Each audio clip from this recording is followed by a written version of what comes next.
Solitude serves as a mirror, one that is unclouded by the distortions of the external world. When we stand before it, we see ourselves not as we wish to be seen, nor as others perceive us, but as we truly are. It reflects back our strengths, weaknesses, desires, and fears with an unrelenting honesty that can be both illuminating and uncomfortable. In the presence of others, we often wear masks, roles we play to fit into the dynamics of relationships, society, or expectations. These masks, though necessary at times, can obscure our understanding of who we are beneath them. Solitude removes this artifice. It strips away the need for performance, leaving only the unfiltered essence of self. This mirror of solitude does not flatter or criticize, it simply shows. It reveals the habits and thoughts we might otherwise avoid examining. It highlights patterns of behavior, uncovers hidden aspirations, and forces us to confront truths we may have buried under layers of distraction. In solitude, there is no one to agree or disagree, no one to validate or invalidate. The reflection is ours alone to interpret, understand, and accept. Yet the clarity offered by this mirror is not without challenge. Many resist solitude because they fear what they might see. The silence can feel overwhelming, the unrelenting gaze of self-awareness too much to bear. But it is through this discomfort that growth becomes possible. The mirror of solitude is not merely a tool for self-reflection, but a catalyst for transformation. VS. Silence. In the modern world, noise has become the default state of existence. It fills every corner of our lives, from the hum of traffic to the incessant pings of technology, from the chatter of conversations to the endless stream of entertainment. This noise, both external and internal, serves as a constant companion, a buffer against the silence that many of us unconsciously fear. Yet it is this very silence that holds the key to profound insight and peace. Noise distracts and seduces. It offers a comfortable escape, a way to avoid facing the thoughts and emotions that emerge when we are alone with ourselves. The external clamor mirrors the internal turmoil, an endless loop of worries, plans, and judgments that keep the mind in perpetual motion. We become so accustomed to this state that silence can feel almost alien, as though something essential is missing. But silence is not an absence, it is a presence. It is a space, vast and open, where the mind can finally rest. Unlike noise, which demands attention and reaction, silence invites reflection. It allows us to hear the subtle truths that noise drowns out, the quiet stirrings of intuition, the whispers of creativity, the calm acknowledgement of what simply is. In silence, time seems to stretch. Moments expand, unhurried and unbroken, offering a clarity that noise obscures. It is within this stillness that we begin to notice what truly matters. The rhythm of our breath, the beating of our heart, the simplicity of being, these become vivid and real in a way that noise rarely allows.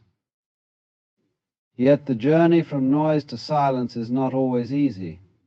It requires a willingness to confront the discomfort that silence can initially bring. In the absence of distraction, unprocessed emotions, forgotten memories, and unresolved questions may rise to the surface. But this is not a burden, it is an opportunity. Silence does not impose, it reveals.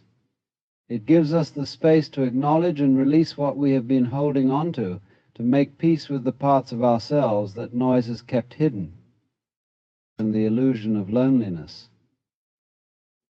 Loneliness is one of the most misunderstood feelings we experience, often mistaken for an inevitable consequence of solitude. It is easy to equate being alone with being lonely, yet the two are fundamentally different.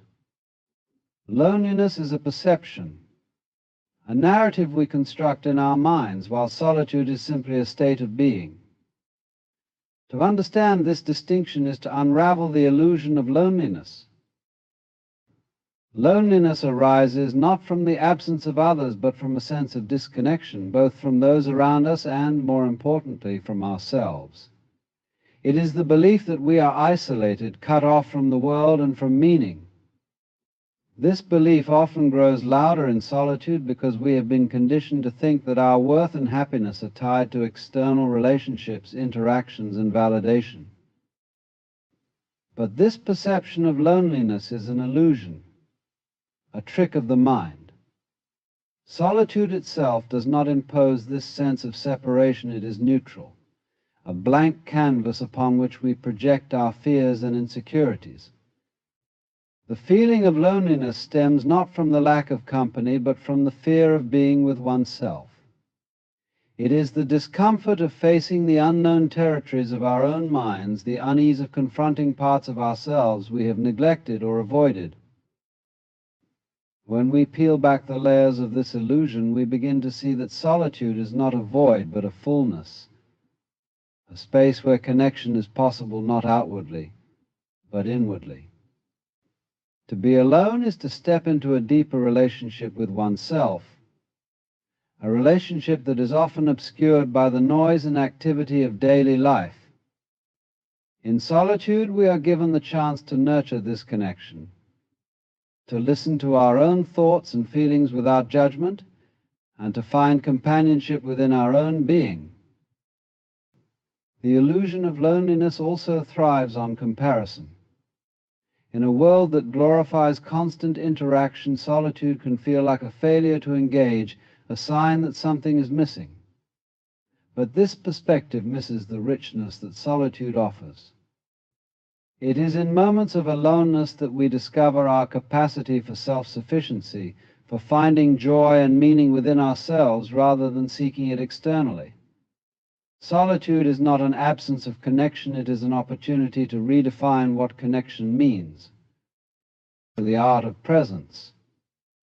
And presence is a subtle yet profound art, one that requires us to fully inhabit the moment we are in, unburdened by the weight of the past or the pull of the future. It is the act of simply being aware, attentive, and open to what is happening right now. In solitude, this art becomes both a challenge and an opportunity, for there is no one else to anchor us to the present. It is in these moments alone that the depth of presence can truly be explored. To be present is to let go of the endless commentary that fills the mind. Thoughts often race forward, planning and worrying, or drift backward, reminiscing and regretting. In doing so, they obscure the richness of what is here and now. Solitude offers the perfect stage to practice quieting this mental chatter, to focus not on what was or what might be, but on what is. The breath, the sensations of the body, the sounds of the environment, these become anchors to the present moment, grounding us in reality. The art of presence is not about doing, it is about being. It asks us to release the compulsion to fill every moment with activity or distraction and instead embrace the stillness. This stillness, far from being empty, is alive with possibility. It allows us to notice details we might otherwise overlook: the texture of a thought, the nuance of a feeling, the beauty in the mundane. Presence transforms these small experiences into something extraordinary, simply by allowing us to truly witness them. Practicing presence also reveals the impermanence of all things. In solitude, we may notice how thoughts arise and pass away, how emotions swell and dissipate, how moments flow one into the next like waves on a shore. This awareness of impermanence deepens our appreciation for each fleeting moment, reminding us that the present is all we truly have. It invites us to savor life as it unfolds, without clinging to what has passed or grasping for what is to come. The presence is also an act of self-compassion. In solitude, we often encounter the parts of ourselves we might wish to escape: the doubts, the fears, the insecurities. But to be present is to sit with these parts, to acknowledge them without judgment, and to offer them the kindness of our attention. This is the healing power of presence. It allows us to meet ourselves exactly as we are, without the need to change or fix anything. Discovering your authenticity. Authenticity is not something we acquire, it is something we uncover. It is the essence of who we are beneath the layers of societal expectations, roles, and personas we adopt to navigate the world. The fear of the void. The void, as we perceive it, is an emptiness that evokes discomfort and unease. It is the silent space where distractions fade, leaving us face to face with the raw and unfiltered reality of ourselves. For many, this void is something to be avoided at all costs, filled instead with constant activity, entertainment, and interaction. Yet this fear of the void is not rooted in the void itself, but in what it represents, the unknown depths of our inner world. In solitude, we encounter the void most acutely. It is a space where the usual markers of identity, our roles, relationships, and societal expectations seem to dissolve. Without these external anchors, we may feel unmoored, as if floating in an endless sea with no direction.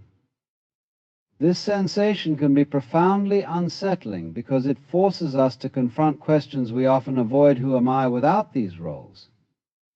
What gives my life meaning? What lies beneath the surface of my everyday existence? The fear of the void stems from a deep-seated reluctance to face these questions. The human mind, ever restless, seeks certainty and structure. The void offers neither. Instead, it presents us with stillness, a vast openness that refuses to be defined. It is in this openness that our unexamined thoughts and emotions rise to the surface, memories we have buried, fears we have ignored, and desires we have suppressed. The void holds up a mirror to these aspects of ourselves, demanding that we look directly at what we might rather keep hidden. But the void is not inherently threatening, it is simply unfamiliar. Our fear arises from the stories we tell ourselves about what the void might contain. We imagine it as a place of loss, isolation, or meaninglessness, yet these are projections of our own unresolved fears and insecurities. In reality, the void is a blank canvas, a space of infinite possibility. It is a reminder that beneath the layers of distraction lies a deeper truth, one that can only be accessed when we allow ourselves to sit with the silence and confront what emerges. In this confrontation, we come to realize that the void is not empty at all. It is rich with potential, a fertile ground for self-discovery and transformation. It invites us to explore the depths of our being, to question the narratives we live by, and to redefine our relationship with ourselves.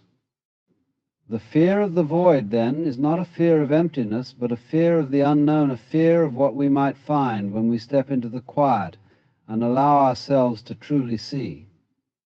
And the paradox of fulfillment. Fulfillment is often portrayed as something to be pursued, a destination reached through achievements, relationships, or material possessions. We are taught that it lies outside ourselves, in the accumulation of experiences or the validation of others. Yet the paradox of fulfillment is that it cannot be found through external seeking. It is not a prize waiting at the end of a journey, but a state of being that arises when we stop striving and simply allow ourselves to be. In solitude, this paradox becomes strikingly clear. Removed from the distractions and demands of the world, we are left with ourselves. At first, this can feel disconcerting, as if something essential is missing. Without the constant pursuit of goals or the feedback of others, fulfillment can seem elusive. But it is precisely in this absence of external validation that the opportunity for true fulfillment emerges. The paradox lies in the realization that fulfillment does not come from doing more or having more, but from appreciating what already is. It is not a matter of reaching a specific point in life, but of recognizing the completeness of the present moment. Solitude strips away the illusions we chase, the belief that happiness lies in the future, that contentment depends on circumstances, and reveals the quiet sufficiency of simply being alive. This understanding can feel counterintuitive. The mind, conditioned by society, insists that fulfillment must be earned, that it requires effort and sacrifice. Yet the more we chase it, the further it seems to recede. In solitude, we begin to see that this pursuit is a distraction, a way of avoiding the deeper truth. Fulfillment is not about attaining anything, but about embracing everything. In the stillness of being alone, we confront the parts of ourselves that feel incomplete or unworthy. These feelings often drive our external pursuits as we seek to fill perceived gaps within us. But in solitude, we are invited to sit with these feelings, to understand them rather than escape them. In doing so, we discover that the sense of lack we have been running from is an illusion. The fullness we seek has been within us all along, waiting to be noticed. This is the paradox of fulfillment. It is only when we stop striving for it that we find it. It is not something to be achieved, but something to be experienced, not in the noise of the world, but in the quiet of our own presence. It reveals itself when we let go of the need to prove, acquire, or accomplish, and simply allow ourselves to exist as we are. The role of solitude in creativity. Creativity flourishes in solitude, a space where the mind is free from external pressures and distractions. It is in these quiet moments that the seeds of ideas take root, nurtured by the absence of noise and the presence of stillness. Solitude provides the fertile ground in which imagination can wander, unconfined by the expectations or judgments of others, and where thoughts are given the freedom to unfold naturally. In solitude, the mind can enter a state of flow, a rhythm where time seems to stretch and the boundaries between thought and creation dissolve. Without the interruptions of the external world, we are able to immerse ourselves fully in the process of bringing ideas to life. This state of deep focus is difficult to achieve in the midst of constant activity, but arises effortlessly in the quiet embrace of aloneness. Solitude also encourages introspection, a necessary ingredient for authentic creativity. It allows us to turn inward, to reflect on our own experiences, emotions, and perspectives. In this reflective space, we begin to uncover insights and connections that might otherwise remain hidden. Creativity, at its core, is an expression of the self, and solitude offers the clarity to understand that self more deeply. The absence of external validation in solitude is equally significant. When we create in isolation, we are not driven by the need to impress or conform. Instead, we are free to experiment, to take risks, and to explore unconventional ideas. This freedom is where true innovation is born, untainted by the constraints of societal norms or expectations. Solitude grants us permission to create for the sake of creation itself, to follow the thread of curiosity wherever it may lead. Moreover, solitude provides the time and space needed to cultivate patience, an often overlooked but essential element of creativity. Great ideas rarely emerge fully formed. They require time to germinate, to be revisited and refined. In solitude, we are able to sit with our ideas, to allow them to evolve organically without the pressure of immediate results. It is here that creativity finds its depth and nuance, shaped by the quiet persistence of thoughtful exploration. The interplay between solitude and creativity also reveals the richness of the inner world.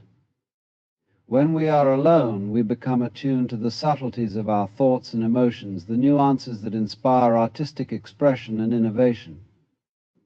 This attunement allows us to draw from a wellspring of inspiration that is uniquely our own, untouched by the influences of the external world. In solitude, we discover that creativity is not a skill to be forced, but a natural outpouring of our most authentic selves. Reconnecting with nature.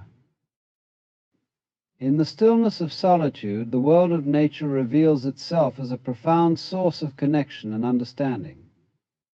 Away from the distractions of human activity, we are invited to engage with the natural world not as passive observers, but as participants in its rhythms and cycles. Reconnecting with nature is not merely an escape from the constructs of modern life, it is a return to something essential, a reawakening of the bond between ourselves and the earth that has always been there. Nature operates without pretense or agenda. The trees do not hurry to grow, the rivers flow without questioning their course, and the stars shine without seeking applause. To immerse ourselves in this simplicity is to be reminded of our own place within the larger web of existence. It is a humbling yet liberating realization we are not separate from nature, but an integral part of it. Solitude deepens this self-knowledge as liberation. Self-knowledge is not simply the accumulation of facts about oneself, but a deep, transformative understanding of who we are at our core. It is the key that unlocks the door to true freedom. In a world that constantly seeks to define us by external standards, success, appearance, achievement, and approval, self-knowledge offers an alternative path, one that begins and ends within. It invites us to look beyond the superficial layers of identity and confront the truth of our being, unencumbered by the roles we are expected to play. In solitude, this journey of self-discovery becomes possible. Without the influence of others, we can explore the inner landscape of our thoughts, emotions, desires, and fears. Here we begin to recognize the patterns and conditioning that shape our behavior and beliefs. These are not inherent truths, but constructs, ideas, and limitations we have adopted over time. Self-knowledge reveals these constructs for what they are: temporary, flexible, and subject to change. The liberation that comes with self-knowledge lies in the recognition that we are not bound by these constructs. We are not defined by our past mistakes, our inherited identities, or the expectations placed upon us. To know oneself deeply is to understand that these are merely aspects of a larger, ever-evolving story, not the totality of who we are. It is through this awareness that we begin to free ourselves from the false narratives we have clung to, realizing that we are not prisoners of our history, but creators of our own unfolding. Self-knowledge also reveals the interconnectedness of all parts of ourselves. In the quiet space of solitude, we begin to see how our thoughts, feelings, and actions are linked. We notice how our fears can dictate our choices, how our desires can drive us in directions that don't align with our true values, and how our projections onto others are often reflections of our own unresolved inner conflicts. When we understand these connections, we no longer see ourselves as fragmented or divided, but as whole, integrated beings. True liberation comes when we learn to embrace all parts of ourselves, both the light and the shadow. Self-knowledge does not ask us to fix or perfect ourselves. Rather, it invites us to accept ourselves as we are, with all our flaws, contradictions, and complexities. It is in this acceptance that we find freedom, not from the world, but from the constant striving and self-judgment that keeps us trapped in cycles of dissatisfaction. This liberation is not passive, but active. It empowers us to make choices that are in alignment with our true nature rather than based on external expectations. It allows us to act with authenticity, without the need for validation or approval. The more we understand ourselves, the less we are influenced by the opinions and judgments of others, and the more we are able to live according to our own values and truths. Embracing the cycles.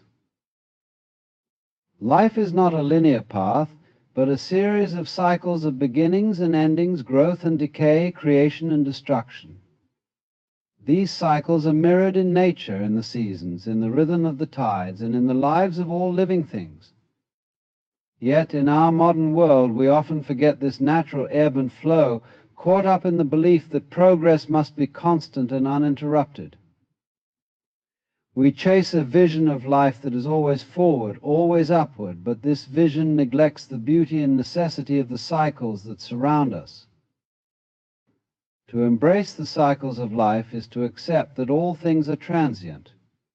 Nothing remains the same forever, and every phase, whether joyful or painful, has its purpose. Just as the earth goes through cycles of rest and renewal, so do we. There are seasons of growth when our energy and creativity are abundant, and seasons of dormancy when we are called to pause, reflect, and regenerate. Both are necessary. It is in the acceptance of these natural rhythms that we begin to find peace, for we understand that we are not meant to exist in perpetual motion. In solitude, the awareness of these cycles becomes clearer. When we step away from the constant noise and demands of the world, we are given the space to observe our inner rhythms. We notice the times when we feel full of energy and ideas, and the times when we need rest or introspection. We learn to honor both, knowing that one is not more valuable than the other. The cycle of activity and stillness is not a conflict but a harmony, a dance that allows us to move with life rather than against it.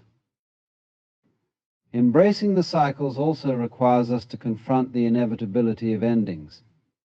Every phase of life, whether personal or professional, will eventually come to a close. Relationships will change, careers will evolve, and seasons of our inner lives will pass. To resist these endings is to fight the very nature of existence. But when we accept them, we find liberation. Endings create space for new beginnings, just as autumn clears the way for the arrival of spring. There is no end without a seed of renewal hidden within it. In solitude, we can more deeply reflect on the cycles of our own lives. The times of hardship, of loss, or of stagnation may seem difficult, but they too are part of a greater rhythm. They are the necessary fallow periods that make the harvest possible. Without the pain of winter, we would never appreciate the warmth of summer. These moments, though uncomfortable, teach us resilience and patience. They remind us that we are not meant to stay in one place forever, but to move, evolve, and grow.